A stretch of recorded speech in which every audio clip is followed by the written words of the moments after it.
एक पुरानी कहानी है। सिकंदर को दुनिया जीतनी थी। उसकी सेनाओं ने तमाम देशों को घुटने पर ला दिया, लेकिन जब वो अफगानिस्तान पहुंचा उसे मुंह की खानी पड़ी। सिकंदर की सेनाओं ने 3 साल तक अफगानिस्तान में डेरा जमाए रखा। इसके बाद भी नतीजा सिफर था। एक रोज सिकंदर के पास एक चिट्ठी आई। उसकी माँ ने इस चिट्ठी में उसे कुरेदते हुए पूछा था, तुम कैसे योद्धा हो? इतनी छोटी सी जमीन जीतने में तुम्हें इतना वक्त लग रहा है। सिकंदर ने खत का जवाब नहीं दिया, बस अफगानिस्तान के 3 इलाकों की मिट्टी लेकर अपनी माँ के पास भिजवा दी और साथ में लिखा, इसे बगीचे में डाल देना। सिकंदर की माँ ने ऐसा ही किया। अगले रोज उस शहर में लड़ाई शुरू हो गई। लोग एक दूसरे की जान के प्यासे हो गए। सिकंदर की माँ को उसके सवाल का जवाब मिल चुका था। इस किस्से से आप समझ गए होंगे कि क्यों अफगानिस्तान को साम्राज्यों की कब्रगाह कहा जाता है। इतिहास बार बार इसकी मिसाल पेश करता रहा है, लेकिन हर नए आक्रांता को लगता है कि वो इस इतिहास को बदल देगा। साल 1979 में सोवियत संघ को भी यही मुगालता हुआ और उसने दूसरे के फटे में टांग अड़ा दी। हालांकि हश्र उनका भी यही हुआ। 10 साल तक अफगानिस्तान में अपनी भद पिटवाने वाले सोवियत संघ की सेनाओं को अफगानिस्तान से लौटना पड़ा। 15 फरवरी 1979 यही वो तारीख थी जब सोवियत संघ ने अफगानिस्तान में आधिकारिक तौर पर इस युद्ध के खात्मे की घोषणा की। सोवियत अफगान युद्ध ने पूरी दुनिया पर बड़ा असर डाला। इस युद्ध से सोवियत संघ के विघटन की नींव पड़ी। पाकिस्तान को भी फायदा हुआ। सोवियत सेना से लड़ने के नाम पर उसने अमेरिकी हथियारों और डॉलर की खूब उगाही की। भारत एकदम पड़ोस में था, लिहाजा असर हम पर भी हुआ। इस युद्ध में भारत का क्या रोल था, जानेंगे आज के एपिसोड में। साथ ही जानेंगे वो किस्सा जब अफगानिस्तान को लेकर भारत ने पाकिस्तान की तरफ हाथ बढ़ाया। नमस्कार, मेरा नाम दिव्यांशी सुमराव है। आप देख रहे हैं भारत के ऐतिहासिक किस्सों कहानियों से जुड़ा हमारा रोजाना का कार्यक्रम तारीख। पहला सवाल, सोवियत संघ अफगानिस्तान में घुसा क्यों? इस सवाल का जवाब जानने के लिए हमें 1973 से शुरुआत करनी होगी। अफगानिस्तान पर तब राजा जहीर शाह का राज था। जहीर शाह पिछले 40 सालों से अफगानिस्तान पर राज कर रहे थे। फिर एक रोज उनका तख्ता पलट हो गया। तख्ता पलट करने वाला उनका अपना ही भतीजा था, नाम मोहम्मद दाऊद खान। दाऊद खान सेना में जनरल रह चुके थे और इससे पहले अफगानिस्तान के प्रधानमंत्री भी। इस दौर में सोवियत संघ के अफगानिस्तान में अच्छे ताल्लुकात थे। एशिया में अफगानिस्तान का महत्व देखते हुए सोवियत संघ की तरफ से अफगानिस्तान में अच्छा खासा निवेश हुआ था। वहीं अफगान आर्मी को ट्रेनिंग भी सोवियत संघ में मिलती थी। सोवियत संघ का मोहम्मद दाऊद खान पर खासा असर था। उन्होंने अफगानिस्तान को गणतंत्र बनाने की ठानी और साल 1973 में राजा जहीर शाह को सत्ता से हटा दिया। दाऊद खान देश के पहले राष्ट्रपति बने। अपनी इस मुहिम में उन्हें सोवियत संघ का खूब समर्थन मिला, लेकिन सत्ता में आते ही दाऊद खान ने अमेरिका की तरफ दोस्ती का हाथ बढ़ाना शुरू कर दिया। ये बात सोवियत संघ को एकदम नागवार थी। अफगानिस्तान की कम्युनिस्ट पार्टी का एक गुट भी इस बात से हरगिज खुश नहीं था। इस गुट का नाम था खल्क गुट और इसके नेता थे नूर मोहम्मद तराकी। अप्रैल 1978 में तराकी ने दाऊद खान को सत्ता से हटाने के लिए एक षड्यंत्र रचा। दाऊद खान के महल पर हमला कर परिवार समेत उनकी हत्या कर दी गई और नूर मोहम्मद तराकी खुद प्रधानमंत्री की गद्दी पर बैठ गए। तराकी को सोवियत संघ का फुल सपोर्ट हासिल था, लेकिन आम लोग उनके खिलाफ हो गए थे। 6 महीने सत्ता में रहने के बाद तराकी का भी हश्र दाऊद खान जैसा हुआ।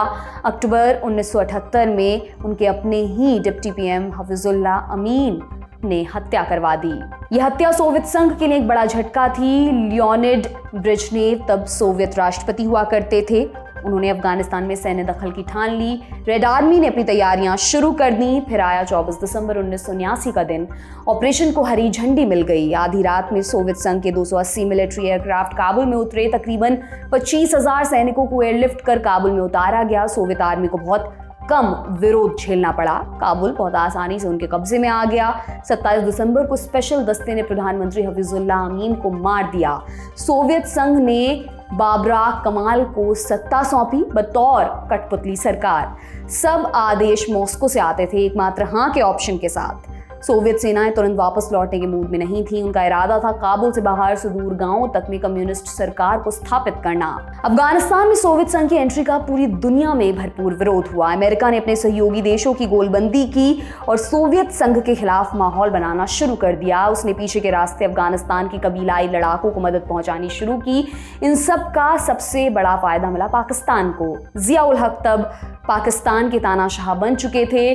उन्होंने ISI की मदद से अफगान लड़ाकों को ट्रेनिंग देनी शुरू की। चूंकि ये लड़ाई सोवियत संघ के खिलाफ हो रही थी, इसलिए इस काम में उन्हें अमेरिका से भरपूर मदद मिली। अमेरिका ने पाकिस्तान को हथियार और डॉलर देना शुरू किया। भारत के लिए कितनी बड़ी खतरे की ये घंटी थी, ये इस बात से समझ सकते हैं कि इस्लामाबाद में पाकिस्तानी जनरल कहा करते थे, अल्लाह ने हमसे बांग्लादेश ले लिया लेकिन बदले में रूसियों को अफगानिस्तान भेज दिया। सोवियत अफगान युद्ध पर भारत का क्या रवैया था, ये जानने के लिए किस्सा सुनिए, जो भारत के पूर्व प्रधानमंत्री और तब मॉस्को में भारत के राजदूत रहे इंदर कुमार गुजराल ने बताया था।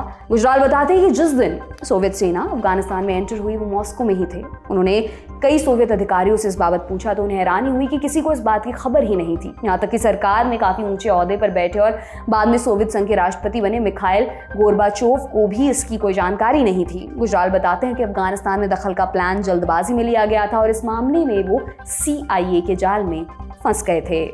CIA चाहती थी कि सोवियत संघ का अफगानिस्तान में वही हश्र हो जो अमेरिका का वियतनाम और ईरान में हुआ था। इधर जिस रोज सोवियत सेना अफगानिस्तान में घुसी, भारत में लोकसभा चुनाव चल रहे थे, सत्ता भी चौधरी चरण सिंह के हाथ में थी। अमेरिका सोवियत संघ के खिलाफ UN पहुंच चुका था। इस दौरान हुई वोटिंग में भारत ने सोवियत संघ के खिलाफ वोटिंग की, लेकिन जैसे ही चुनाव पूरे हुए भारत में माहौल बदल गया। इंदिरा गांधी की सत्ता में वापसी हो चुकी थी। तुरंत सोवियत विदेश मंत्री आंद्रे ग्रोमेको भारत पहुंचे और उन्होंने इंदिरा से मुलाकात की। गुजराल लिखते हैं, इस मीटिंग में वे और नरसिम्हा राव भी मौजूद थे। मीटिंग में क्या हुआ? ग्रोमेको लगातार इंदिरा को समझाने की कोशिश कर रहे थे। इस पूरी मीटिंग के दौरान इंदिरा ने कुछ नहीं कहा। अंत में ग्रोमेको ने इंदिरा से पूछा, क्या वो सोवियत संघ की स्थिति से इत्तेफाक रखती हैं? इंदिरा ने दो टूक जवाब दिया, नहीं। इस जवाब ने ग्रोमेको को हक्का बक्का कर दिया, क्योंकि भारत और सोवियत संघ के रिश्ते काफी मजबूत थे और इस मामले में उन्हें भारत के समर्थन की जरूरत थी। वहीं भारत को पता था ये युद्ध आगे जाकर उसके लिए एक बड़ी मुसीबत का सबब बनेगा। पाकिस्तान को इस युद्ध के नतीजे में अमेरिका से हथियार मिल रहे थे, वहीं सऊदी अरब जैसे देशों से भी उसे लगातार सहयोग मिल रहा था। पाकिस्तान की जियोपॉलिटिकल स्थिति अचानक बहुत मजबूत हो गई थी, इसलिए इंदिरा गांधी सोवियत संघ के इस कदम से खासी नाराज थीं। इसके बाद सोवियत संघ ने भारत को मनाने की एक और कोशिश की। पहली मीटिंग फेल रहने के बाद अगली सुबह ग्रोमेको एक बार और इंदिरा गांधी से मिलने पहुंचे। इस बार वो अपने साथ सोवियत राष्ट्रपति लियोनिड ब्रेजनेव का एक खास संदेश भी लेकर आए थे। क्या था इस संदेश में? सोवियत संघ ने पेशकश रखी कि वो भारत को 13 साल की क्रेडिट लाइन देगा। इसका मतलब था कि सोवियत संघ भारत को जो हथियार बेचता था, भारत उसकी कीमत अब 13 साल में अदा कर सकता था। इससे पहले ये टाइम लिमिट 10 सालों की हुआ करती थी। भारत कब से इस कोशिश में लगा था कि क्रेडिट लिमिट 20 सालों तक बढ़ाई जाए, लेकिन हर बार सोवियत संघ की तरफ से ये कहकर इनकार कर दिया जाता कि ऐसी रियायतें कम्युनिस्ट देशों को भी नहीं मिलती। बहरहाल अफगानिस्तान मुद्दे पर भारत के महत्व को देखते हुए 1980 में सोवियत संघ ने क्रेडिट लिमिट 13 साल करने की पेशकश की, लेकिन इंदिरा गांधी इस बार भी राजी नहीं हुई और सोवियत डेलीगेशन को खाली हाथ लौटना पड़ा। अंत में सोवियत संघ को 17 साल की क्रेडिट लिमिट भारत को देनी पड़ी। बदले में भारत ने इस युद्ध में सोवियत संघ का समर्थन किया और UN में उनके खिलाफ होने वाली किसी भी वोटिंग से खुद को दूर रखा। इस दौरान अमेरिका की तरफ से भी भारत को रिझाने की बहुत कोशिशें हुई, लेकिन भारत अपने रुख पर अड़ा रहा। इसी जंग से जुड़ा एक और किस्सा है जो भारत और पाकिस्तान के दरमियान हुआ था। साल 2017 में CIA द्वारा डिक्लासिफाई किए गए कुछ दस्तावेजों से पता चला कि अफगानिस्तान के हालात देखते हुए भारत की तरफ से पाकिस्तान की तरफ हाथ बढ़ाया गया था। सत्ता में आते ही इंदिरा गांधी ने नरसिम्हा राव को पाकिस्तान भेजा ताकि वो मसले पर जिया उल हक से मिलकर बात कर सकें।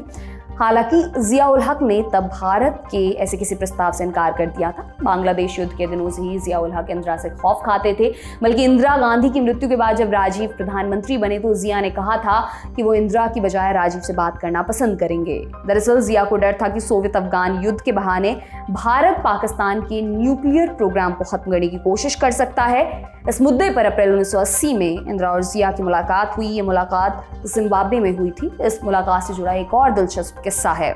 दरअसल इंदिरा गांधी और जिया की मुलाकात के पहले जिया के कुछ बयान अखबारों में छपे थे जिसमें उन्होंने भारत के खिलाफ जमकर जहर उगला था। इसलिए जिया को डर था कि इस मीटिंग के दौरान इंदिरा का बर्ताव रूखा रहेगा। इसके बरक्स इंदिरा मुस्कुराते हुए जिया से मिली और उनकी खूब आवभगत की। जिया बोले, मैडम प्लीज अखबारों में लिखी बातों पर भरोसा मत किया कीजिए। इस पर इंदिरा ने जवाब दिया, हाँ आखिरकार ये अखबार आपको एक डेमोक्रेट और मुझे एक तानाशाह बताते हैं। जिया की बोलती बंद हो चुकी थी। आज का तारीख यहीं पर समाप्त होता है। ये एपिसोड आपके लिए लेकर आए थे हमारे साथी कमल भट्ट। देखते रहिए दी लल्लन टॉप। शुक्रिया।